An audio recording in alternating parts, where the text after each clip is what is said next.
কি আশ্চর্যের বিষয়, ইসলামের পরিপূর্ণ আমল করার জন্য কোরআন কারীমের ভিতরে ইরশাদ করেছেন, নির্দেশ করেছেন কে? জোরে কোন, আরো চিল্লে এখন নাকি? কি ভাই, জবানের মালিক কে? আওয়াজ করে কথা বলতে সুন্দর লাগে, খুশি লাগে। তো এখন ইসলামের মধ্যে পূর্ণ প্রবেশ করার কথা আল্লাহ তাআলা আমাদেরকে বলছেন, কিন্তু ইসলাম এমন একটা কমপ্লিট কোড অফ লাইফ, এটা আমাদের জীবনের সব ক্ষেত্রে কেমনে চলবে এই বিষয়টা আমাদের কোরআন ও হাদিসে দেওয়া আসেনি। কোন জোরে কোন, যদি না থাকে তাহলে ইসলামটাও তো পূর্ণ হয় না। তো বুঝার বিষয়, আলোচনাটা আস্তে আস্তে করা লাগবে, ধারাবাহিক আলোচনা। হুজুর বলছেন তাফসীর করার জন্য ইসলামের ভিতরে পূর্ণরূপে প্রবেশ করতে বলছে, তাহলে পূর্ণরূপে যদি ইসলামের উপরে আমল করতে হয় তাহলে ইসলামের ধর্মটাও তো পূর্ণ ধর্ম। ইসলামের মধ্যে পূর্ণ প্রবেশ করার জন্য বলছে, তাহলে যেই ভার্সিটিদের মধ্যে যেই মাদ্রাসায় প্রথম থেকে ইবতেদায়ী থেকে মানে কায়দা থেকে একবারে দাওরা আছে, ওখানে গেলে আপনি পরিপূর্ণভাবে আপনি কামেল দাওরা মাওলানা হইতে পারবেন। কিন্তু এখানে না থাকে, শুধু হেফজখানা আছে, শুধু নাহমির আছে, আর আপনি যদি বলা হয় যে বাবা তুমি এই মাদ্রাসা থেকে কামেল আলেম হও, এটা কি সম্ভব? এই যে কথা, তাহলে এখন বলেন তো দেখি, ইসলামের মধ্যে পূর্ণরূপে প্রবেশ করার জন্য বলছেন কে? জোরে কর, আল্লাহ। তাহলে ইসলামের মধ্যে পূর্ণরূপে প্রবেশ করতে যদি আল্লাহ বলছেন, তাহলে আল্লাহর কোরআন ও হাদিসের বিধান অনুযায়ী আমাদের ব্যক্তি যে জীবন, আমাদের ঘরের লেনদেন, আমাদের ছেলে মেয়েদের বিবাহ শাদী, আমাদের নামাজ কালাম, কবর হাসর, আমাদের সমস্ত শিক্ষানীতি, আমাদের যে সমস্ত রাষ্ট্র পরিচালনা, সমস্ত দিক ও বিভাগ কোরআন ও হাদিসে আছে না নাই? কোন জোরে কয় না, আছে না নাই? কি কোন? আপনি বলেন তো দেখি, একবারে নিচের দিকে দেখেন, একবারে নিচের দিকে আপনি যখন ওয়াশরুমে যাবেন, পেশাব পায়খানা করার সময় কোন দিকে ফিরে পেশাব পায়খানা করতে হয়, আল্লাহর কোরআন ও হাদিসের বিধান আছে না নাই?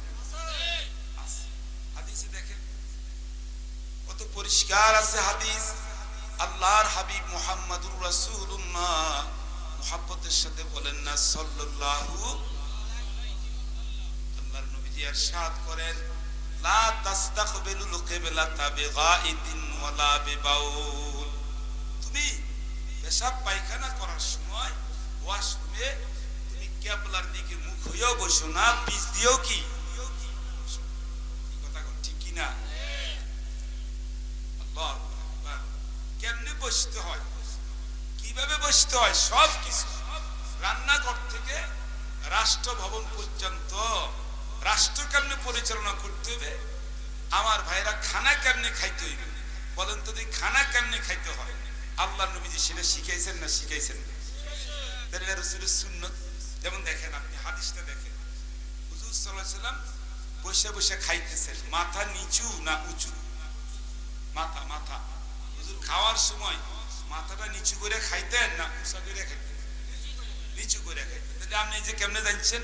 সুন্নত থেকে, হাদিস থেকে। হুজুরকে জিজ্ঞেস করছে, হুজুর ইয়া রাসূলুল্লাহ আপনি এমনি খাচ্ছেন কেন? হুজুর উত্তর দিবেন, ইন্নী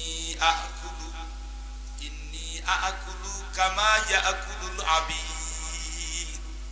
একজন গোলাম মানুষ যেমনি খায় আমি তো ঠিক তেমনি খাই। যেহেতু খাবারটা রিজিক কার? খুশি হয়ে বলে কার রিজিক? আল্লাহ রিজিক যারে দেয় বিগাইরি হিসাব। ইন্নাল্লাহা ইয়ারযুকু মান ইয়াশা, আল্লাহ যারে মনে চায় বিগাইরি হিসাব, আল্লাহ বিনা হিসাবে রিজিক দেয়। রিজিকের ওয়াসাত, রিজিকের মধ্যে বরকত হালাল কে দেয়? জোরে কয় না। তা আমি যে খাচ্ছি কার রিজিক? আল্লাহ তাআলা রিজিক না দিলে আপনি খাইতে পারবেন? ফসল নাই, বাজারে গেছেন টাকা নিয়ে, যেটা চাচ্ছেন সেটা নাই। টাকা আছে ফল নাই, অথবা ফল আছে টাকা নাই, কথা কয় না। ঘরের মধ্যে ফ্রিজে মিষ্টি আছে, আপনি মিষ্টি খাইতে পারতেছেন? আপনার ঘরের ফ্রিজের মধ্যে 20 কেজি গরুর গোশত আছে, কিন্তু আপনার প্রেসার গরুর গোশত খাইতে পারতেছেন? আওয়াজ দিয়ে কথা কয়। তাহলে আপনি গরুর গোশত খাওয়া কিংবা মিষ্টি খাওয়া, দুধি খাওয়া, এটা আপনার কিসমতে থাকা লাগবে। এই কিসমতটা বন্টন করে দিছে কে? জোরে কইতে হবে। তাহলে আপনি কেমনে খাইবেন? খানাটা কার? এই যে নিয়ামতের খাবার আপনি যে খাচ্ছেন, আমি খাচ্ছি, সেখানে কেমনে খাইতে হইবে? কেমনে ওয়াশরুমে বসতে হইবে? আপনি কেমনে ইস্তেঞ্জা করতে হবে, বারাত করতে হবে, পবিত্রতা। আপনি ওযু কেমনে করবেন? ওযুর ভিতরে আপনি বিসমিল্লাহ পড়বেন না পড়তেন না? কোন তো দেখি, জোরে আওয়াজ দিয়ে কয় না। বিসমিল্লাহ পড়েই তো আপনি ওযু করেন। কোন অমুসলমান ওযু করে না ফ্রেশ হয়? অমুসলমান যারা অমুসলমান তারা কি ওযু করে কখনো? না গোসল করে? না তারা ফ্রেশ হয়, ক্লিন হয়? তারা কি ওযু করে না? তারা কি বিসমিল্লাহ পড়ে? ফাগসিলু উজুহাকুম, তোমরা চেহারা তো। আপনি দেখেন একজন ইমানদার সে যখন ওযু করে, আল্লাহর হাবিব নবীজি মুহাম্মদুর রাসূলুল্লাহ সাল্লাল্লাহু আলাইহি ওয়াসাল্লাম ইরশাদ করেন, ইযা গাসালা, আমার ভাইয়েরা, ইযা তাওয়াজ্জাল আব্দুল মুসলিমু আবিল মুমিনু ফাগাসালা ওয়াজহাহু, মুসলমান যখন ওযু করে আর চেহারাটা ধৌত করে, মুখটা পানি দিয়া, কার নামে? জোরে কোন? বিসমিল্লাহিল আলিয়্যিল আযীম, বিসমিল্লাহির রহমানির রহিম। এত চমৎকার দোয়া করে যখন আপনি ওযু করবেন, আল্লাহ তাআলা নবীজি বলেন, খারাজাত মিন ওয়াজহিহি কুল্লু খাতিয়াতিন মা'আল মা, আপনার ওযুর পানি যখন বাইর হয়ে যায়, মুখ দিয়া পানি যখন নিচে পড়ে, তারপর চেহারার যত গুনাহ সব বাইর করে দেয়। আর জোরে কয় না সুবহানাল্লাহ। কোন মুসলমান ওযু করে? কোন হিন্দু ওযু করে? এমনি কয় যে ফ্রেশ হয়, সাবান দিয়া ধোয়, তার কি ওযু সে যে পরিষ্কার হয়, এর দ্বারা কি তার গুনাহ ঝরে? গুনাহ ঝরে। একজন মুমিন যখন নামাজ পড়ে, নামাজ পড়ার দ্বারা আপনি চেহারার দিকে তাকায় দেখেন, কোরআন শরীফে আছে, কোন অমুসলমান কি নামাজি না নামাজ পড়ে? কোন অমুসলমান নামাজ পড়ে? সে কোনদিন আল্লাহর সিজদা করে। সে ভারতের প্রধানমন্ত্রী হইতে পারে, আমেরিকার প্রেসিডেন্ট হইতে পারে, হোয়াইট হাউস বলেন, আর সে জাতিসংঘের প্রেসিডেন্ট, দুনিয়ার মধ্যে সে অনেক কিছু, কিন্তু সে আল্লাহর ডাকে একদিনও জীবনে এক বেলা নামাজও সে কি আদায় করে? কিন্তু মুমিন নামাজ, এটা স্টাইলটা ইসলাম।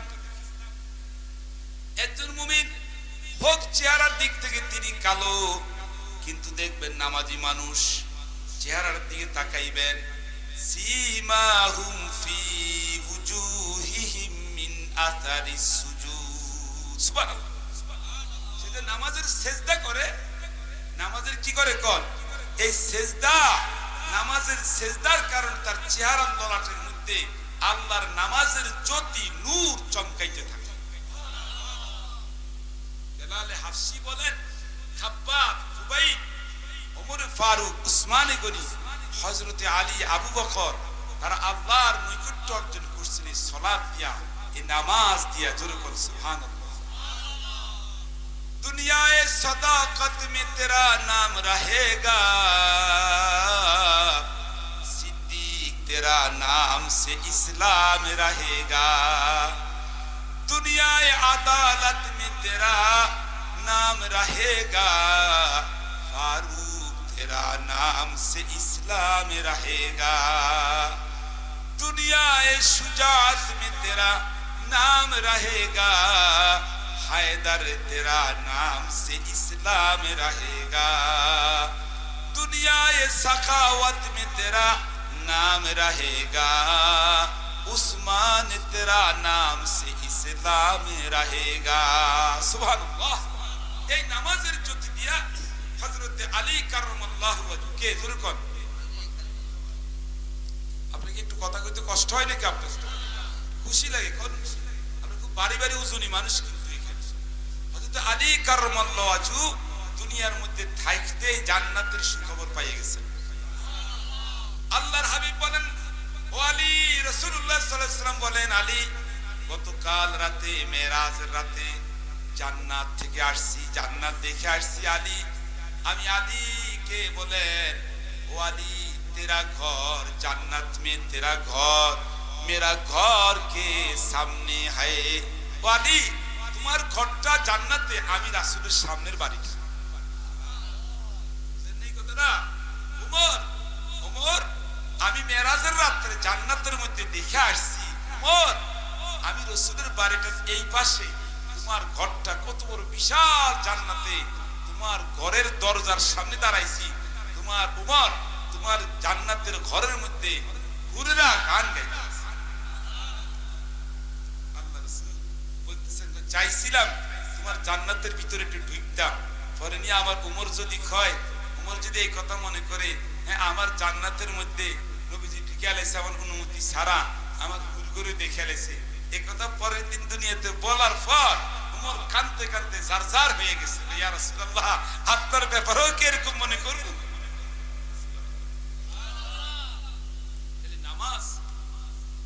আমার প্রিয় বাংলাদেশের মুসলমান, কে গরিব কে ধনী ভাইরা কম বেশ কিন্তু নামাজ আদায় করে, মসজিদেও যায়, আলহামদুলিল্লাহ, ওয়াশরুমে যায়, ওযু করে কেমনে তাও বোঝে, মাদ্রাসার কারণে, আলেম ওলামার অবদানে। কিন্তু প্রিয় ভাইরা আমার ভালো করে বুঝেন, এই বাংলাদেশের জমিনে যেহেতু একটা বারের জন্য মানে একটা টার্ম 5টা বছর করে করে একটা ট্রাম পার হয়ে যায়, কত রকমের শাসন দেখলাম। একটা বারের জন্য আমরা বাংলাদেশে হযরতে শাহজালাল, শাহপরান, হাজার হাজার আউলিয়া কেরামের বাংলাদেশে একটা বারের জন্য আমরা ইসলামের শাসন দেখি নাই, ঠিক কিনা কোন তো দেখি নাই, তো দেখছি। এজন্য দেশের মধ্যে অগণিত মুসলমান হওয়ার পরেও যারা নামাজি মুসলমান হওয়ার পরেও রাজনৈতিক জীবনটা ইসলামের বিরুদ্ধবাদীদের সাথে চলাফেরা। আলোচনা করবেন না কথাটা? কথা কি ঠিক না বেঠিক? নামাজের বিধান কোরআনে আছে না নাই? জোরে কর। নামাজের ওযু করতে হলে ওযুর নিয়ম আছে না নাই? আমরা ওযু করি না স্নান করি? আর অমুসলমান ওযু করে না স্নান করে? আমরা গোসল করি না স্নান করি? আরে ভাই জোরে কয় না। আমাদের মধ্যে আর তাদের মধ্যে কি 1 সমান না হাজারো ব্যবধান? আপনারা দেখেন, একজন মুসলমান পার্থক্য করে দেখেন, আমরা মাছ খাই না কাসিম খাই? গরু খাই না শুয়োর খাই? শুয়োর খাওয়া হালাল না হারাম? কোথায় আছে? বাইবেলে না কোরআনে? আমরা মৃত্যুবরণ করার পরে আমাদের মুসলমানদের লাশটা জানাজায় নেওয়া হয়, জানাজা দিয়ে এরপরে কবরে দাফন করা হয়। একজন মুসলমানের মৃত্যুবরণ করার পরে তার লাশটা চিতায় খোলায় নিয়া নির্মম ভাবে তাদেরকে চিতা খোলায় আমার ভাইরা আগুনে জ্বালাইয়া দেওয়া হয়, ঠিক কিনা? কথা কর ঠিক না? চিতা খোলা নিয়ে কি করে? আগুনে দাহ্যভাবে জ্বালায়, কেরোসিন দিয়ে জ্বালায়, ছেলে তার বাবারে জ্বালায়, বাবা তার ছেলেকে জ্বালায়। কত নিষ্ঠুরতা এটা! কি অবস্থা! চোখে তো দেখতেছেন, মৃত্যুর সাথে সাথে আগুন। আর এই মুসলমান হাজার হাজার মানুষ জানাজা দেয়। এই মাদ্রাসায় ছেলেরা জানাজার নিয়ম জানে না? জানে না? দেখাইছে তো আজকে আসার, দেখাইছে তো আসার। প্রত্যেকটা বাংলাদেশে প্রত্যেকটা নুরানি মাদ্রাসায়, প্রত্যেকটা হেফজখানায় ছাত্রগুলো যারা আমাদের কলিজার টুকরা কোরআনের পাখি, তারা জানাজার নিয়ম জানে না? জানেন? বাবা যখন মারা যায় তখন দেখা যায় কত বড় বড় টাইটুই ফিরে আসছে, কত বড় বাবার জন্য কত কিছু। এই করোনা ভাইরাসের সময় বাংলাদেশ নাম বলবো না, এক বিশাল কোটি কোটি টাকার মালিক, এক বিশাল গ্রুপ, বিশাল ফ্যাক্টরির মালিক ডাক্তারকে বলছে, ডাক্তার সাহেব আমার আব্বার জন্য যত কোটি টাকা লাগে আমি তাই দিব, যাতে আমার আব্বা মৃত্যু না হয়। কিন্তু যখন আল্লাহ নিয়ে গেছে তার কোটি টাকাও কাম হয় নাই। কিন্তু বাবার মৃত্যুর মধ্যে জানা যায় সে একটা সূরা কেরাতে পারে না, সাহিত্য বিরু জানে না, আমার ভাইরা কথা কোন ঠিক কিনা? লাভটা কি? এদিকে যাই না, আমার আলোচনা ছিল আরেক জায়গায়। আসেন প্রিয় ভাইরা আমার, প্রিয় বন্ধুরা আমার, এখন খেয়াল করে দেখুন ইসলামের ভিতরে আল্লাহ রাব্বুল আলামিন অর্ধেক ভাবে প্রবেশ করতে বলছেন না এক ভাগ, না পরিপূর্ণ? ঘুমাইতেছেন নাকি? পরিপূর্ণ কি না জোরে কয় না? তাহলে ইসলামের মধ্যে বিধানও কি অর্ধেক না পরিপূর্ণ আছে? তাহলে দেখেন তো, একটু সামান্য বুঝাই। ইসলামের রাজনৈতিক জীবনটা, আমাদের জীবনে আমরা রাজনীতি করি, কথা করি না? আমাদের ভাগ্যের পরিবর্তন হয়, যত কিছু দেশের মধ্যে পরিবর্তন হয়, নিয়ম কানুন কনস্টিটিউশন, এটা কিসের মধ্যে? বাজারে বেচা কিনার মাধ্যমে না রাজনীতির মাধ্যমে? কথা কয় না, কার মাধ্যমে? রাজনীতির মাধ্যমে হয় না? যেমন ধরেন বুঝাই দিই, আমি কোন রাজনৈতিক ওয়াজ করতেছি না, শুধু বুঝাই দিই। যেমন ধরেন এর কথা দিয়ে বুঝে, যেমন 5ই আগস্ট, কথা কয় 5ই কবে, সামনে না পিছনে গেছে গানা? আচ্ছা, 5ই আগস্টের আগে এই বাংলাদেশে যেই পরিমাণ পাখির মতো মানুষদেরকে হত্যা করা হয়েছে, কথা কয় না? মাদ্রাসার ছাত্র বলেন, আলেম উলামা বলেন, বাংলাদেশে বড় বড় হক্কানি আলেমদেরকে জেলে ঢুকাইছে, কথা কয় না ঠিক কিনা? বাংলাদেশের আলেম উলামাদেরকে বিশাল মাহফিলে বয়ান করতে দেয় নাই। কত বড় দলীয় ক্যাডাররা আইসা, সামসা নেতা, ফাতি নেতা আইসা মাইকুলা বক্তাদের সামনে থেকে কাইরে নিয়ে গেছে।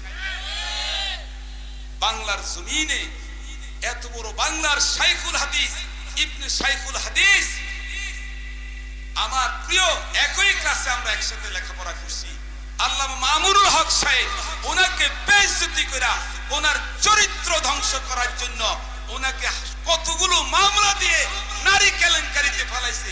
উনি আল্লাহর কাছে বলছেন যে আল্লাহ মুলানা করছিলেন, লানত করছিলেন তিনি। আল্লাহ মামুনুল হক সাহেব তো লানত করছেন যে আল্লাহ এই নোংরা আমার যে অপবাদ দেওয়া হয়েছে, এটার মধ্যে আমি দোষী হই, তাহলে আমার তুমি শেষ করো। আর যেই জালেম সরকার আমাকে চরিত্র হরণ করছে, যদি তারা মিথ্যাবাদী হয়, তাদেরকে গজব দিয়া দেওয়া হয়। আপনারা প্রমাণ দেখেন, সেই দিনের লানতের পরে আজকে মামুনুল হক সাহেব বাংলাদেশে আছে না নাই? জোরে কর, আপনারা তো আস্তে কথা জ্ঞান করবেন, জোরে কর না, আছে না নাই? উনি হুঙ্কার দিয়ে কথা কয়, আর যারা আলেম ওলামাদেরকে বন্দী করছে, হুঙ্কার দিয়ে নাচছে, তারা এখন দেশ থেকে পলায়ন করে বিদেশে পাড়ি দিয়েছে, কথা কোন ঠিক কিনা? কোরআন শরীফের পাখি, আল্লাহু আকবার, আল্লামা দিলওয়ার হোসেন সাইদি নাফারাল্লাহু মারকাদা, তাকে কিভাবে অল্প সময়ের মধ্যে একটা নাটকের মতো ওনাকে দুনিয়া থেকে বিদায় করে দেওয়া হয়েছে, কথা কোন ঠিক কিনা? এই দেশের কোটি কোটি আলেম উলামা, পীর মাশায়েখদের স্পন্দন, চরমনাইয়ের নায়েবে আমিরুল মুজাহিদিন মুফতি সৈয়দ ফয়জুল করিমকে এই দেশে ইসলাম প্রতিষ্ঠা করার জন্য একটা নির্বাচন করছে, একটা বরিশাল সিটি মেয়রে। সেখানে ওনাকে একটা নোংরা চরিত্র করে নির্মম ভাবে ওনার ছেলেকে সহ আমার ভাইরা রক্তাক্ত করেছে, বদদুয়া দিয়েছে, জালেমরা এখন দেশ থেকে ভাইয়া গেছে, কথা কোন ঠিক কিনা? পাখির মতো ছাত্র মারছে, আয়না ঘর বানাইছে, দ্রব্য মূল্য থেকে শুরু করে দেশের সমস্ত টাকা লুটপাট করছে।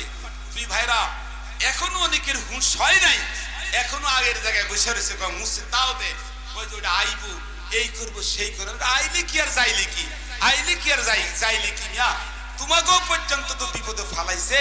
ও মুসলমান, একটা জিনিস কেন বুঝো না? তুমি হইলা মুসলমান, তোমার বাবা মুসলমান, আপনার দাদা মুসলমান, আপনার জন্ম ইসলামের মাধ্যমে, আপনার মৃত্যু হবে জানাজা দিয়া, কবরে যাবেন, কোরআন নিয়ে থাকবেন, কোরআন নিয়ে বাঁচবেন, আল্লাহ রসুলের দাঁত ভাগ্যা দিন নিয়ে আমরা কবরে যাইতে চাই, মদিনার রাসূলের ইশারায় চলতে চাই। হুজুর বলেন ঠিক কিনা? কে কে রাজি আছেন? আজ জায়গায় দেখেন ইমানদাররা।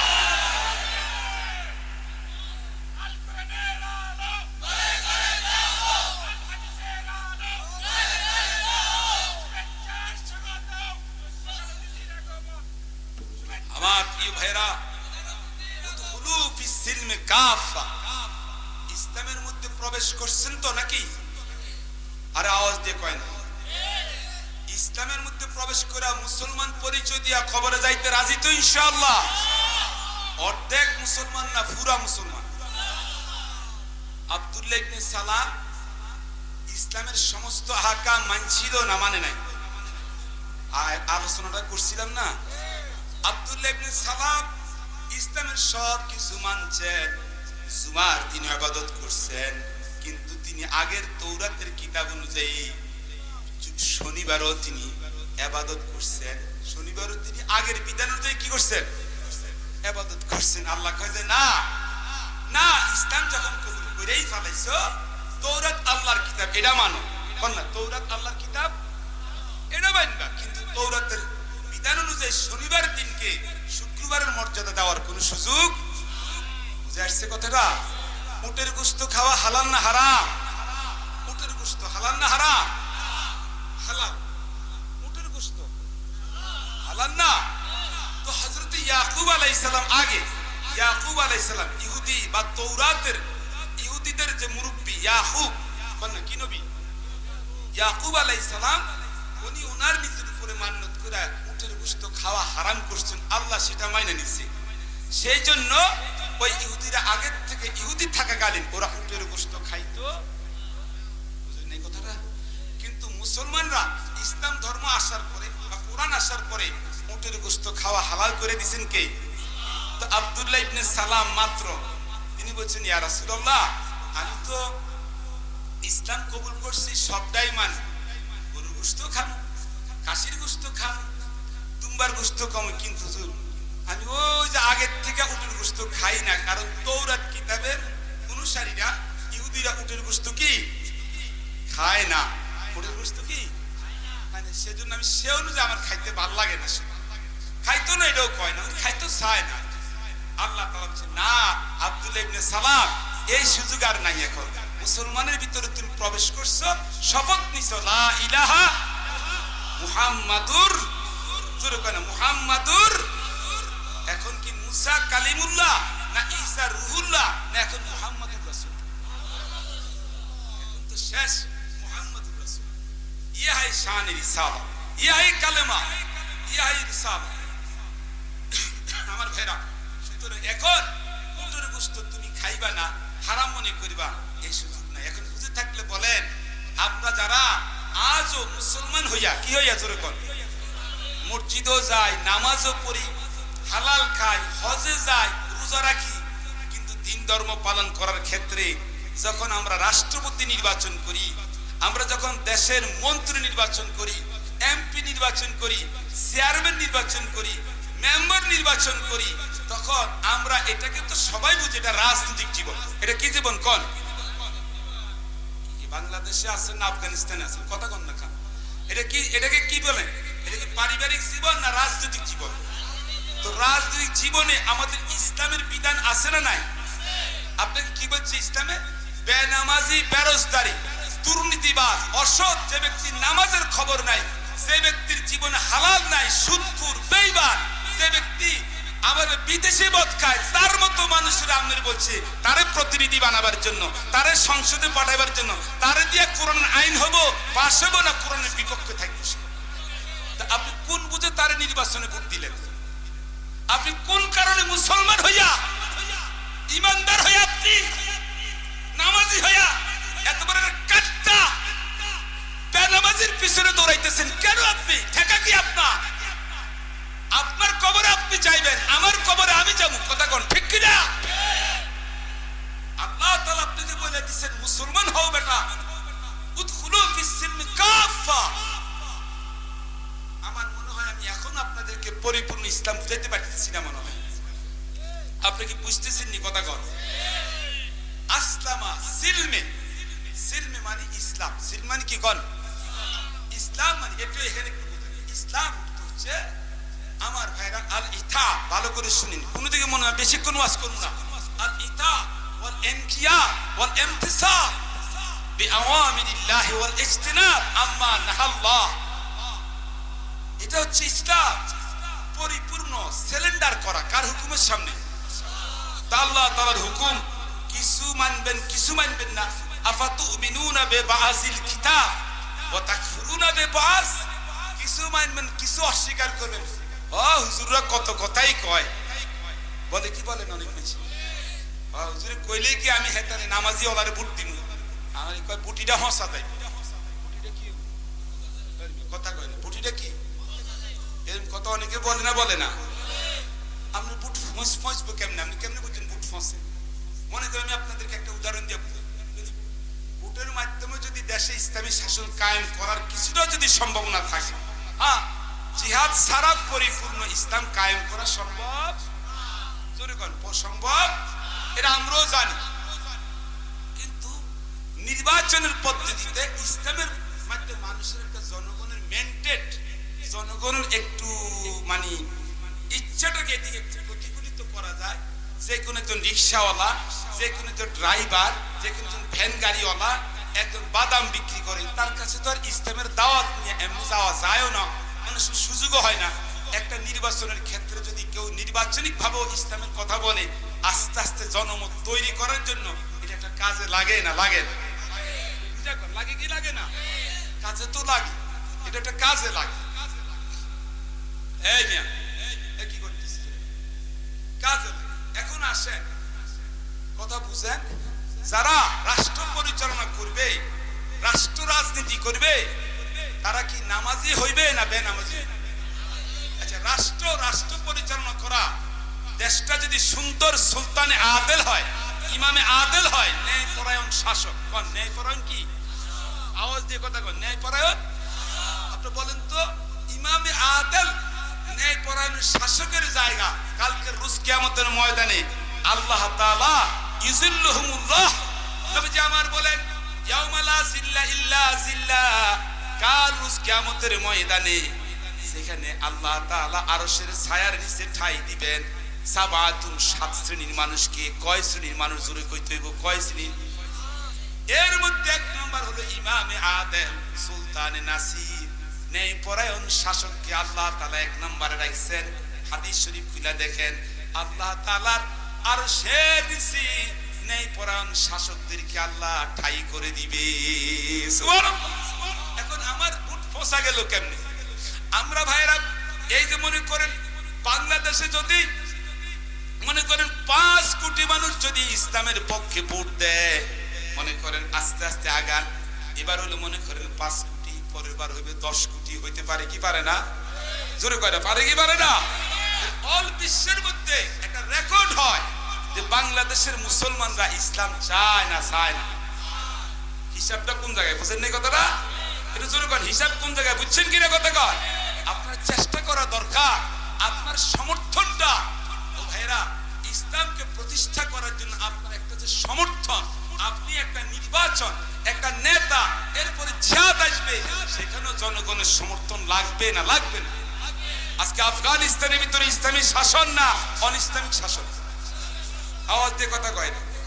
তাহলে আফগানিস্তানের ইসলামের শাসন যে আল্লাহ তাআলা সেখানে দান করছেন, দেশবাসী জনগণ সেটার জন্য দোয়া করছে না করে না?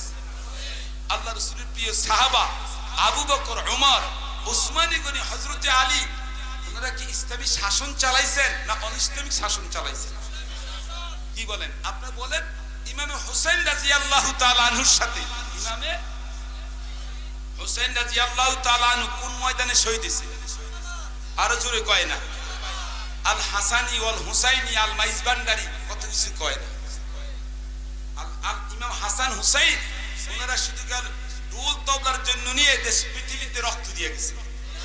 আস্তে কথা কয়, মুর্দা মুসলমান।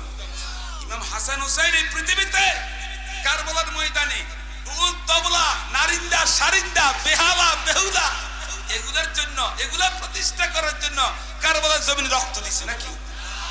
উনি কি বলছিলেন? ইমাম হুসাইন কি বলছিলেন? মাই আয়ানি মুঝকো বুলায়া গিয়ে হো, মাই মুসাফির নি, আমি তো মুসাফির ছিলাম না, তোমরা ডাইকা আনছো আমারে। কেন? তোমরা বলছো ইরাক, মিশর, তোমরা বলছো কুফা, এখন ইসলামী রাষ্ট্র হবে, সেজন্য আমি পাগল হইয়া মক্কা মদিনার জায়গা থেকে আমি তোমাদের কাছে আসছি। আমার আব্বা হযরত আলী কাররামাল্লাহু ওয়াজহু, তিনি তো ইরাকে গভর্নমেন্ট খলিফাতুল মুসলিমিন ছিলেন, কথা কর ঠিক কিনা? আলী রাদিয়াল্লাহু তাআলা আনহুর মাকবারা, আলী রাদিয়াল্লাহু তাআলা আনহুর কবর এখনো ইরাকে। আমার কথা কয় না? আলীর কবর কোথায়? হযরতে আলী ইরাকে, ইরাকে উনি শহীদ হয়েছেন। ফজরের নামাজের সময় মসজিদে ঢুকতেছিলেন, আততায়ী ছুরি মেরা ওনারে শহীদ করে দিয়েছে। ইন্না লিল্লাহি ইন্না ইলাইহি। ইমাম হুসাইন ইয়াজিদকে মানে নাই।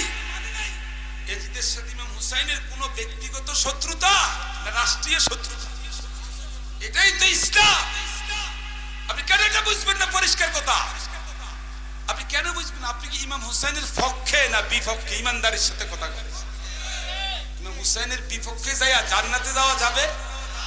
আন্নাল হাসান ওয়াল হুসাইন সাইয়্যিদা শাবাবে আহল জান্নাহ।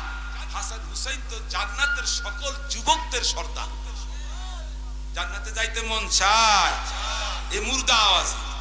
জান্নাতে যাইতে মন চায় কিনা কথা কয় না? কাদের মন চায়? দুই হাত জায়গায় দেখাই তো আল্লাহ কাদের। আল্লাহ তুমি হাতগুলো দয়া করে রহমতের রশি দিয়া বাইদা আমাদেরকে জান্নাতে তুলে। তো ইমাম হাসান হুসাইন জান্নাতের যুবক সমাজদের সর্দার। বুড়ারা হাত উঠেছেন কোন তাতে?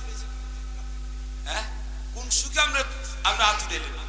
আপনি তো প্রত্যেকদিন জুমার সানি খুতবায় শুনেন মসজিদের মধ্যে, তখন কি ঘুমান না খুতবা শুনেন? জুমার খুতবার সময় ঘুম যান না খুতবা শুনেন? ইস্তেমাউল খুতবা ওয়াজিব। হুজুর লোকমান সাহেব হুজুর কোন জুমার খুতবা শুনে কি নফল না ওয়াজিব? তো আপনি প্রত্যেকদিন জুমার দ্বিতীয় খুতবা, খুতবা তো সানিয়া, দ্বিতীয় খুতবায় বলা হয় না আন্নাল হাসান ওয়াল হুসাইন সাইয়্যিদা শাবাবে আহলি জান্নাহ, জান্নাতের যুবকদের সর্দার। তা আমরা বুড়া কোন তালে আতুল এসে ইমাম হুসাইন লোকে জান্নাতে যাইতেন? আমরা কি বুড়া রয়েছে কি? আল্লাহ আল্লাহ রাসূল সাল্লাল্লাহু আলাইহি ওয়াসাল্লাম একবার বলছিলেন, বুড়া মানুষ জান্নাতে যাইতো না। বুড়িয়ে শুননা কাঁদতে কাঁদতে করে অস্থির হয়েছে, আমি যদি জান্নাতে না যাই, রাসূল পাকের পক্ষে ঈমান আনলাম, আমার জীবনটাই তো বৃথা। রাসূল পরে মুস্কি হাসি দিয়ে বললেন, আরে বুড়া, আরে বুড়ি, তোমারে যখন আল্লাহ তাআলা জান্নাত দিবেন, অহুম আবনাউ সালাসা ওয়া সালাসিনা সানা, তোমারে 33 বছরের যৌবন দিয়া তোমারে জান্নাতে নিয়ে যাবে। আর না হয় পুরা যদি থাকে জোয়ান না বানায়, তো পুরা তো কি করবো? ফানের ফিসকি খাইয়া জান্নাতের দেওয়াল সব নষ্ট করে দেব। কথা কয় না ঠিক কিনা? হ্যাঁ, পুরা মানুষ জান্নাতের মধ্যে আল্লাহ তাআলা মহান মেহেরবান, লিবনাতুন মিন যাহাব ওয়া লিবনাতুন মিন ফিদ্দা। জান্নাতের দেওয়ালের প্রত্যেকটা ইট, একটা ইট স্বর্ণ, একটা ইট রূপা। চিল্লায় কর না সুবহানাল্লাহ, আর জোরে কর না সুবহানাল্লাহ। খালিদিনা ফিহা, চিরস্থায়ী। যৌবনকালে ভাটা পড়বে না।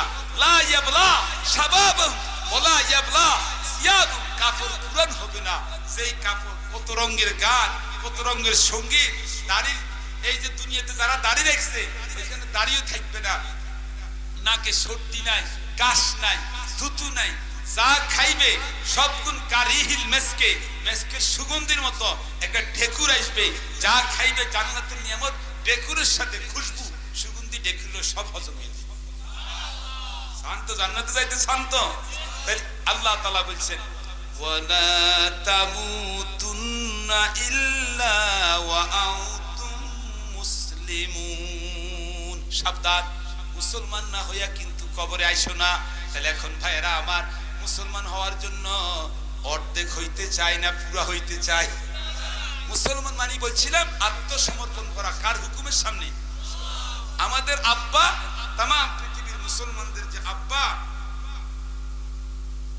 তাম পৃথিবীর মুসলমানদের যে আব্বা, মুসলিম জাতির যে মেরুদণ্ড আব্বা, ওনার নাম কি? ইব্রাহিম। এটাও কয় না, এটাও কই দিতে পড়েন, মিল্লাতা আবিকুম ইব্রাহিম হুয়া সাম্মাকুমুল মুসলিমিন। সুবহানাল্লাহ। ইব্রাহিম আলাইহিস সালাম মুসলমানদের, বাংলাদেশের জাতির পিতা না সারা বিশ্বের মুসলমানদের জাতির পিতা? জাতির পিতা সারা দেশের না। তিনি মুসলিম ছিলেন, আত্মসমর্পণ করছেন কার হুকুমের সামনে? এটা আমরা কেন বুঝি না? এটা দেখো, আমি আত্মসমর্পণ করলাম রব্বুল আলামিনের দরবারের সামনে চিল্লায়ে কন্না সুবহানাল্লাহ। আত্মসমর্পণ করা। ও মুসলমান ভাইরা, ও ইমানদার, আজ মুসলমানদের কি দুনিয়াতে মানুষকে মুসলমান বলেন আর অমুসলমান বলেন সবাইকে আল্লাহ তাআলা একটু স্বাধীনতা দিয়েছিলেন দুনিয়াতে। কি দিয়েছেন কোন? এই যে মাটিটা পৃথিবীর আল আরদ ইলাল আরদে কাইফা সুতিহাত, জমিনের দিকে দেখেন বিশাল জমিন, নিজে লড়ে না আল্লাহ লড়ায়। আপনি ইলাস সামা, আকাশের দিকে তাকান, কাইফা রুফিয়াত, কিভাবে এটাকে সুউচ্চ করে আল্লাহ তাআলা দাঁড় করাইছেন, উঁচু করছেন কে? জোরে কর। এটা কি লড়ে সরে না আল্লাহ এক জায়গাতে রাখছেন? এটা লড়ে সরার কোনো ক্ষমতা? আপনি সূর্যের দিকে তাকান, মানে আত্মসমর্পণটা কি জিনিস দেখেন, একটু উদাহরণ দিয়ে দেখেন। সূর্য, সূর্য প্রতিদিন কোন দিক থেকে উঠে? জোরে কর, আরো আওয়াজ দিয়ে। পূর্ব দিক থেকে উঠে অস্ত যায় কোন দিকে? আচ্ছা, মাঝে মধ্যে আমরা যেমন বেয়াদবি করি মানুষেরা, কার ছেলে নামাজ পড়ে কেউ পড়ে না, ইসলামের পক্ষ কয়, এরপরও খাবার খায় কার? রিজিক খায় কার? দেখছি কেমন হারাম, কেমন হারামি, কেমন হারাম খায় কার? আর বিধান মানে আমেরিকা, বিধান হুকুম মানে আব্রাহাম লিঙ্কনের, আইনস্টাইনের, এরিস্টটলের। দুনিয়ার মধ্যে মানুষ মানুষের বিধান মানে, মানুষ আশরাফুল মাখলুকাত, বিধান মানবে কার? এটাই তো হওয়া উচিত ছিল। এখন আসেন যে সূর্যট কথাটা বুঝা অনুগত্য কারে করে, মানে আপনার সিলিন্ডার, মানে আত্মসমর্পণ করা, আপনার হুকুম আপনি আমার হাতে রশি লাগাই দেন, এটা যদি আপনি বলতেছেন তো এই কথাই তো নাকি? কথা কয় না? সিলিন্ডার করা, আত্মসমর্পণ। এখন দেখেন সূর্য মাঝে মধ্যে কি কোনোদিনও দেখছেন পূর্ব দিক থেকে না উঠা উত্তরে বা দক্ষিণ দিক থেকে উঠছে? কোরআন খুলে দেখেন, এই কোরআন আপনাকে প্রমাণ দিচ্ছে। দেখেন ইব্রাহিম আলাইহিস সালাম, ইব্রাহিম আলাইহিস সালাম পৃথিবীর কুখ্যাত নমরুদ বাদশার সামনে দাঁড়ায় বলতেছেন, ইব্রাহিম আলাইহিস সালাম বলেন, কোরআন শরীফ আপনি খুলে দেখেন, আত্মসমর্পণ করার উদাহরণ দেখেন। ইন্নাল্লাহা ইয়াতি বিশ-শামসি মিনাল মাশরিক ফাআতি বিহা মিনাল মাগরিব। ইব্রাহিম বলতেছিলেন, দেখো সূর্যটা আল্লাহর হুকুমের সামনে কতটা আত্মসমর্পণ। প্রতিদিন সূর্যকে আল্লাহ তাআলা উঠান পূর্ব দিক থেকে। সুবহানাল্লাহ। ও দুনিয়ার মুসলমান, আত্মসমর্পণটা দেখেন। সূরা ইয়াসিনের ভিতরে আসছে, আল্লাহ রাব্বুল আলামিন বলেন, তোমরা দেখো তো, লাশ-শামসু ইয়ামবাগি লাহা আন তুদরিকাল কামার ওয়ালাল লাইলু সাবিকুন নাহার ওয়া কুল্লুন ফি ফালাকি ইয়াসবাহুন। সুবহানাল্লাহ। সূর্য কোনদিনও সে তার নিজস্ব ক্ষমতা দিয়া চাঁদকে সে গ্রাস করতে পারে না, চাঁদের উপর অবার করতে পারে না। সূর্য, চাঁদ কোনদিনও, চাঁদের আলো দিনের বেলায় দেখা যায় না, সূর্য আলো রাতের বেলায় দেখা যায় না। সূর্য দিনে উঠে, রাত, চাঁদ রাতে উঠে, একটা আরেকটাকে ডিঙ্গায় যায় না। নিজাম সালিকা তাকদীরু মিন আজিজিল আলিম। এই সুনিপুণ কারিগর, এই সিদ্ধান্ত নিয়ন্ত্রণ করেন কে? জোরে কোন? আল্লাহ। সূর্য আল্লাহর সামনে সেলিব্রেট করছে, সাগর আল্লাহর সামনে সাগর উজাড় করে পানি দিচ্ছে, মাটি ফসল ফলাইতেছে কার সামনে? কোন? আপনি যখন একজন মুসলমান হইবেন, আপনি যখন একজন আপনাকে আল্লাহ দয়া করে মুসলিম বানাইছেন, জান্নাত নিবেন আল্লাহ। আর যদি আল্লাহর হুকুম নাফরমানি করে হয়, আল্লাহ না করুক, তাহলে আল্লাহ জাহান্নাম দিবে। তো মুসলমান ভাইরা, এই জন্য আল্লাহ বলছেন এই আয়াতের মধ্যে, উদখুলু ফিস সিলমে কাফা, ইসলামের মধ্যে মানে আত্মসমর্পণ করার ক্ষেত্রে তুমি কাফা, পূর্ণ। ওয়ালা তাত্তাবিউ খুতুওয়াতিশ শাইতান, শয়তানের রাস্তা আছে বহু। যেমন একটা উদাহরণ দিয়ে বুঝাই, আপনি ব্যবসা বাণিজ্য করা, এটা কি ভালো জিনিস? এটা কি সুন্নাত না খারাপ? কিন্তু আপনি মনে করেন বাড়ির থেকে আপনি 13 কেজি দুধ লইছেন, কয় কেজি? আপনি 13 কেজি দুধ নিয়ে বিল্লাল বাজারে যাচ্ছেন, নবাবপুর বাজারে যাওয়ার সময় ওই যে খালের তলের থেকে, কালবাটের তলে অথবা কোনো কলের থেকে পানি 1 কেজি মিশে, এটা 14 কেজি মিশে বাড়াইয়া আপনি এখানে 100 টাকা লাভ করছেন। কথা কয়, এটা কি ব্যবসা না এটা সিটারি? সিটারি না এটা? আপনি মনে করেন কোনো মানুষকে ইয়া করে দুল্লাহ ঋণ না দিয়া আপনি তার প্রতি লক্ষ টাকায় 2000 মাসে নিয়া যেটা সুদ কয়, কিলো রিবা, ইনতা তাকুলুর রিবা, আপনি সুদ খাবেন, এটা কি আল্লাহ তাআলার বিধান না শয়তানের বিধান? তা আপনি শয়তানেরটা কেমনে করবেন? আল্লাহ তাআলা কোরআনে বলেছে শয়তানের হাজারো রাস্তা আছে। ইন্নামাল খামরু, মদ খাওয়া, ওয়াল মাইসির ওয়াল আনসাব ওয়াল আসলাম রিজসুম মিন আমালিশ শয়তান, এগুলো শয়তানের কাজ। এগুলো যদি দেশে পার্লামেন্টে যদি সেখানে যদি ইসলামকে পরিপূর্ণ মানে, আপনারা দেখবেন যখন একজন ওসি, একজন এসপি, একজন ডিসি, একজন ইউরো, একজন যদি বড় অফিসার, এমপি, মন্ত্রী, মিনিস্টার, ব্যারিস্টার, সে যদি ইসলামের শাসন মানে, আর আমরা যদি জনগণ পরিপূর্ণ ইসলাম প্রবেশ করি, তাহলে দেখবেন আজান হওয়ার সাথে সাথে কোন সিটার, কোন বাটফার মসজিদে না যায় আর বাহিরে দাঁড়ায় গান শুনতে পারবে। কথা কোন ঠিক কি না? সমাজে জিনা ব্যভিচার থাকবে না, কারণ আল্লাহ তাআলা বলেন আয-যানিয়াতু ওয়াজ-যানি ফাজলিদু কুল্লা ওয়াহিদিন মিনহুমা মিয়াতা জালদা। ব্যভিচারিণী এবং ব্যভিচারী যুবক যুবতী যদি অবিবাহিত হয়, জিনা করার 4 জন আর বা শুহাদা সাক্ষী থাকে, তাহলে সবার প্রকাশ্য ময়দানে রাষ্ট্রীয় আইনে, আপনার আইন হাতে নিয়েন না, রাষ্ট্রীয় আইনে তাদেরকে 100 করে চামড়ার আঘাত কষাঘাত করো, যে আল্লাহর বিধান। কার বিধান? চিল্লায় কর।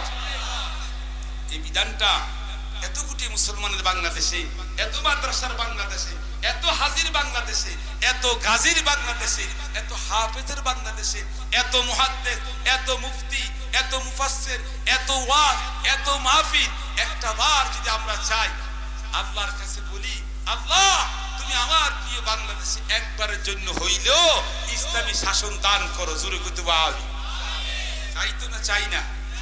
তাহলে ইনশাআল্লাহ ইসলামের মধ্যে পরিপূর্ণরূপে আমল করা আমাদের জন্য অনেকটাই সম্ভব হবে, আর সাথে থাকবে আল্লাহর রহমত। জোরে কোন কার রহমত? চিল্লাই কোন কার রহমত? সাহাবায়ে কেরাম, শেষ আমার আলোচনা সাহাবায়ে কেরাম, অসমাপ্ত আলোচনা করছি আমার ভাইরা। ফালাস্তু উবালি, সাহাবায়ে কেরাম তো ইসলাম কবুল করতে যায় ফাঁসির মঞ্চে ঝুলছেন, আর ওনাকে ফাঁসির মঞ্চটাকে ফুলের মালা মনে করছেন। সুবহানাল্লাহ কয়, আর জোরে কইতে পারেন না? আপনি হাদিস শরীফ খুলে দেখেন, বুখারী শরীফ জিলদে সানি, প্রিয় ভাই সব, হযরত খুবাইব রাদিয়াল্লাহু তাআলা আনহুকে যখন ওই কাফেররা মুসলমান হওয়ার অপরাধে ফাঁসিতে ঝুলাইতেছিল, তো উনি বলতেছিলেন ফালাস্তু উবালিহি না উক্তালু মুসলিমা, আমি যেহেতু মুসলমান হইয়া শহীদ হচ্ছি আমার কোনো দুঃখ নাই। সুবহানাল্লাহ, এর চেয়ে বড় কথা আর কি? আজকে দেখেন বাংলাদেশে হাজারো আলেমদেরকে শহীদ করা হয়েছে, হাসি মুখে তারা বরণ করে শহীদ হয়ে গেছে। যারা তাদেরকে হত্যা করছে তারা জালেম, জালেম, জালেম। কথা কোন ঠিক কি না? জালেমদের পক্ষে আর থাকবেন না। আর তোমরা যারা জুলুম করছিলা, ছোট্ট ছোট্ট জালেমরা, এখনো সময় আছে, আল্লাহ ওয়ালাদের সাথে এক হয়ে যাও, আল্লাহর কাছে তওবা করো, মাফ চাও, ক্ষমা চাও। তোমাদের এই হাত দিয়ে আল্লাহ তাআলা ফেরেশতারা হাতকে উজাড় করে দিবে। এই হাত রাখবে না যে হাত দিয়ে আলেমদের মুখ থেকে মাইক কেড়ে নিছো, মসজিদের খুতবা দিতে বাধা দিছো। সাবধান, অহংকার করা কোনোদিনও হইতে পারে। এটা বাংলাদেশ, আলেম ওলামার বাংলাদেশ, এটা মুসলমানের বাংলাদেশ। এই দেশে আমরা ইসলাম নিয়ে থাকবো, কুরআন ও হাদিস দিয়ে বাংলাদেশে বাঁচবো। প্রত্যেকটা মাদ্রাসা আমাদের দেশে মুরব্বীরা, বাবা মা, দাদু দাদা, তাদের রক্তের ঘাম ঝরাইয়া বাচ্চা কাচ্চা দিয়া মাদ্রাসাগুলো প্রতিষ্ঠা করে যাচ্ছে। তার লাভ কি? অনেক লাভ। আজকে আমি সেদিকে আলোচনা করলাম না, এখানে অসমাপ্ত আলোচনা। মাদ্রাসার বাংলাদেশের ছাত্রদের অবস্থা দেখেন, ইতিমধ্যে প্রতি 2-1 মাস পর পর বিদেশের মাটিতে কোরআন তেলাওয়াতের হিফজ প্রতিযোগিতা হয় না? হয় না? কোন তো এটা চিল্লা কোন, খুশিতে কোন, হয় কি হয় না? মাসে মাসে কয়দিন পর পরে আমাদের বাংলাদেশের হেফজখানাগুলোর যে তেলাওয়াতের যে সিস্টেমটা, আবৃত্তির ঢং রং, বিভিন্ন রাষ্ট্র দিয়ে, মিশর, কুয়েত, কাতারে, সৌদি আরবে বাংলার সোনার ছেলেরা, হাফেজ সাহেবরা, আমাদের হেফজখানার ছেলেরা সেখানে গিয়ে আন্তর্জাতিক পরিমণ্ডলে কোরআন তেলাওয়াত করে তারা প্রথম হয়ে যাচ্ছে। কথা কোন ঠিক কিনা? আল্লাহু আকবার, জোরে কোন, আর চিল্লা কোন আল্লাহু আকবার। এই মাদ্রাসাগুলো আমাদের কলিজার টুকরা। এই বাংলাদেশের যত মাদ্রাসা আছে এগুলোকে ভালোবাসবেন। এখানে লেখা বুড়িমুরা রহমানিয়া নুরানি মাদ্রাসা, এতিমখানা। এই মাদ্রাসার প্রতি আপনাদের দোয়াউল মুসলিমিন, মুসলমানদের দোয়া থাকবে। কিন্তু দোয়া দিবেন। আতফালুল মুসলিমিন, মুসলমানদের আওলাদ বাচ্চাদেরকে দিবেন, দোয়া করবেন। কি করবেন কোন কথা কয় না, কি করবেন? বছরে একদিন না প্রতিদিন? কিন্তু যাওয়ার সময় রাস্তা কোন দিক, রাস্তা আসেনি কথা কয় না, যাওয়ার সময় আসার সময় মাদ্রাসা দিয়ে চাইবেন, নজর দিবেন।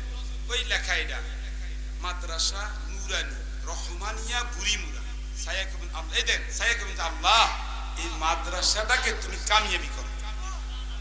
কোনো অসুবিধা হয়েছে নি? দোয়া করছেন কার কাছে? আর আল্লাহ আপনাকে মাদ্রাসায় যত আমল হইব, তেলাওয়াত হইব, সব কিছুর সব আমল নামে আল্লাহর ফেরেশতারা লিখে দিবে। দোয়া কুতুর করছেন, মুখ খরচ করছেন, আপনি কুতুর বাচ্চা দিচ্ছেন, আপনার সন্তান এখানে পাঠাই দিচ্ছেন। সন্তান তো কোনো না কোনো জায়গায় লেখাপড়া করতে হবে। এখন যদি ঢাকা পড়াইতে হয় তাহলে অনেকটা খরচ হবে। কাছে আছে ছোট্ট মানুষ, দৌড়াদৌড়ি করে, বাসায় যায়, একটু এখানে বাচ্চাদেরকে পাঠিয়ে দিবে। দোয়া আর হচ্ছে কি আতফাল, আরেকটা জিনিস লাগবে। এটা মুনাজাতের আগে এখন মুনাজাত করুন, আরেকটা জিনিস লাগবে। কোন আরেকটা? কি আরেকটা? মুখ লাগবে কয়টা? তিনটা। খেয়াল করে না কয়টা? আবার কোন একটা হচ্ছে দোয়া, একটা কি আর হচ্ছে সন্তান দেওয়া লাগবে না লাগবে না? কোন কাফের, কোন হিন্দু, কোন ইহুদি, কোন খ্রিস্টান মাদ্রাসায় সন্তান দিবে? আওয়াজ দিয়ে কথা কয়, তাদের সন্তান এখানে দিব? তাদের সন্তান দিবে না। এই মাদ্রাসায় হেফজখানায় কোরআন মুখস্থ করার জন্য সন্তান দিবে কারা? ইহুদিরা না মুসলমানরা? মুসলমানদের সন্তানই এখানে আলেম। মুসলমানদের দোয়াও লাগবে, চোখের পানি। আরো একটা জিনিস লাগবে, এটা কইতাম নিকন্দ আসতে না কই রোয়াজটা করতে এটাই ভালো আছে। আপনি দিচ্ছেন কত দেরিতে? হ্যাঁ আচ্ছা যাক, শেষ মেলা টাইমে গেছে। শুনেন, দোয়া বাচ্চা, দোয়া বাচ্চা, দোয়া আর বাচ্চা সন্তান মাদ্রাসা দিন। আরেকটা আর কি কোন? আরেকটা এদিকে এখন আর কই চিনতে চায় না। আরেকটা কোন? আরেকটা এটা হচ্ছে আমওয়ালুল মুসলিমিন, মুসলমানদের হালাল মাল। এই এলাকায় আমার একজন কলিজার টুকরা প্রিয় ছাত্র ছিল, আমার স্ত্রী আব্দুল সাত্তার, ওনার বড় ভাই, আমার একবার খাস আদরের ছাত্র ছিল। মাওলানা বেলাল আবুল বাশার, আমি তার বেলালের মতো আদর করতাম। মানুষটা কিছু একবারে গায়ের রং ফর্সা না একটু কালো কালো। বেলাল বাশারের আবুল বাশার চিনে না? কথা বলে আমার আব্দুল সাত্তারের বড় না, আমার আদরের ছাত্র ছিল। আমি তার ক্লাসে আমার বুখারী শরীফের ছাত্র, আমার বুখারী শরীফের ছাত্র, আমার কাছে হাদিস শরীফ পড়ছে। এত ভদ্র ছিল, আপনাদের এলাকার খবর আমি জানি না। আমার এত ভদ্র ছাত্রদের মধ্যে দুই চারজন বুখারী শরীফ ক্লাসে এসে ইবারত পড়তো। বাশার, হ্যাঁ আজকে তুমি ইবারত পড়ো। আমার আলামিন মাদ্রাসায় গেলে হাসি মুখে, কিরে বেড়া তোর ইবারতটা নিয়ে একটু সুন্দর কমিল কেন, তাহলে হাসি দিত। ওর মুখে একটা সবসময় হাসি থাকতো। আল্লাহ যেন আজকে অনেকদিন পর, আমি জানতামও না, আল্লাহ তাকে নিয়ে গেছে গা। আমার প্রিয় ছাত্র আব্দুল সাত্তার আমার বলছে, হুজুর ভাইয়া তো এখন আর নাই। কি কত? আমার বাসার নাই। যখনই ক্যান্টনমেন্ট যাইতাম, ওই খন্দকার চিনেন না আপনারা? ক্যান্টনমেন্ট এলাকায় যা খন্দকার, ওই খন্দকার নাম শুনছেন নি? খন্দকার সে মাদ্রাসা জি, ওনার ওয়াইফ, ওনার বিবিকেও আমি তওবা করেছি। খন্দকার সাহেবের ওয়াইফ। আমার বাসার ওই এলাকায় বিশাল একটা সম্মান ছিল। ওই নিশ্চিন্তপুর এলাকায়, ক্যান্টনমেন্ট এলাকায়, ওই এলাকায় আমার বাসার অনেক সম্মান। আমার বাসার আল্লাহ তাআলা আপনাদের এই সন্তান, এই মাদ্রাসার জন্য সে কত খাটাখাটি করছে। সাদকায়ে জারিয়া, আল্লাহ আজকের এই মাহফিল থেকে সমস্ত সওয়াব, জুমার রাত্রে আজকের মাহফিল দোয়া কবুল। খোদা তোমার দরবারে ফরিয়াদ, তার কবরকে তুমি জান্নাতের নূরে নূর করে দাও। ভাইরা, মুসলমানদের সম্পদ লাগবে। শেষ মুহূর্তে আমি এখনই মুনাজাত করতেছি, একবারে মুখতাসার মুনাজাত করব। 12টার পরে সাধারণত আমরা যারা উলামায়ে কেরাম আছি, আমরা যারা এই লাইনের মানুষ, আমরা 12টার পরে বেশি একটা মাহফিল করতে চাই না। এটা আপনারাও বুঝেন। করার ইচ্ছা থাকলেও আজকে আর করলাম না। যদি মাওলা কখনো আরো তৌফিক থাকে, আশেপাশে কখনো মাহফিল হয়, দেখা হইলে শরীর ভালো থাকলে যাইবেন কোন একটা নির্দিষ্ট বিষয়। আজকে যে বিষয়ের উপর আমি আলোচনা রাখছি, আল্লাহর দয়া অল্প একটু আলোচনা হযরত সভাপতি মাহমুদুল হাসান সাহেব হাফেজাহুল্লাহ আসার সময় হুজুর বলছেন, মুহতারাম উদখুলু ফিস সিলমি কাফার উপরে আপনি একটু আলোচনা করেন। তাও মুতালা করার সুযোগ হয় নাই। আমার আরেকজন প্রিয় মানুষ ফজিলাতুল শেখ মাওলানা লোকমান সাহেব রুমে বসে দেখছে আমি তাফসীর ইবনে কাসির মূল কিতাবটা একটু সামান্য 5-10 মিনিট মুতালা করছি। ওনারও একটু আমরা মুজাকারাও করছি, একটু তাকরারও করছি। ওনাকে আল্লাহ নেখায়েত দারাজ করে। এই হযরত আমার বামে বসা মাহমুদুল হাসান সাহেব হুজুর আছে, এই এলাকায় আলেমের খনি, চতুর্দিক ওলামায়ে কেরাম আছে। গল্লায় আমি দীর্ঘদিন এখানে ছিলাম, প্রিন্সিপালগিরি করছি। এই মাদ্রাসা আমি প্রিন্সিপাল ছিলাম 96 সনে এক সময়। প্রিয় ভাই সব, এদিকে আল্লাহওয়ালা মানুষরা এখানে আজ মুনাজাতের সেই বিকাল বেলায়, মুনাজাতের সেই রাতে, সেই সময় আপনাদের কাছে একটু কথাই বলবো, যদি এখনো কেউ থাকেন